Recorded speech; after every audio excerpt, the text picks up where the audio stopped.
Hey everybody, how you doing? Today we talk about the movie Warlords of Atlantis, and this is a science fiction. I say horror elements to it a little bit, but mainly more science fiction about these group of sailors and scientists go underwater, and they start seeing discovering a prehistoric animal until they salvage this statue.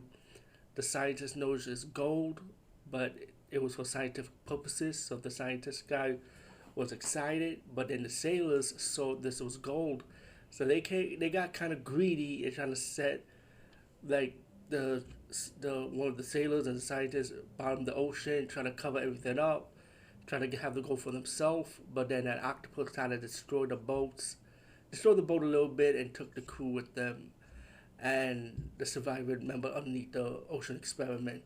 And then land into another world underneath the ocean to the land, and you find it's Atlantis.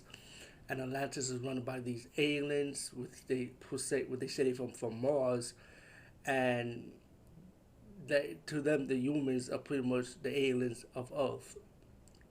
And as the movie progressed, we find out that the the inhabitant of Atlantis pretty much want to as they got the great minds like a scientist to use their mind to further they hopefully for world domination, hopefully to develop that. But while the sailors that were captured decided to fight back and rescue the scientist crew member and try to escape Atlantis with the hope of a member of the Atlanteans who happens to be human also to escape and go back to their world, to Earth, on the upper shore pretty much. Well, they're on Earth, but on the upper shore pretty much.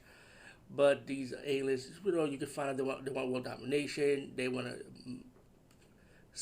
to multiply people's minds on Earth. Set the whole thing up, kind of like an Illuminati type of thing. But I don't know. I mean, I thought this movie was alright. To me, the only thing I like about this movie the most is actually the creatures, like the claymation creatures, like the octopus, these dinosaur-looking monsters. Like they look like mini gammas, like a little bit, but very rocky looking. And this giant sea monster, which you see later towards the movie. Um, I thought the creature effects was good. It's old school '70s stop motion, what it looked like, or claymation, and I think that's the same thing, right? Claymation, stop motion, same thing. My fault. And once they get to shore, the scientists and one of the crew members that witnessed one of the scientists' father got shot, but he was still alive, by the way. Found out that the sailors hurt their father and hurt the scientist guy's dad, and they wanted the gold, and they started fighting among themselves after that. While an octopus came back and started destroying the boat, and then you have this little funny twist ending at the end with the two surviving villain sailors, pretty much.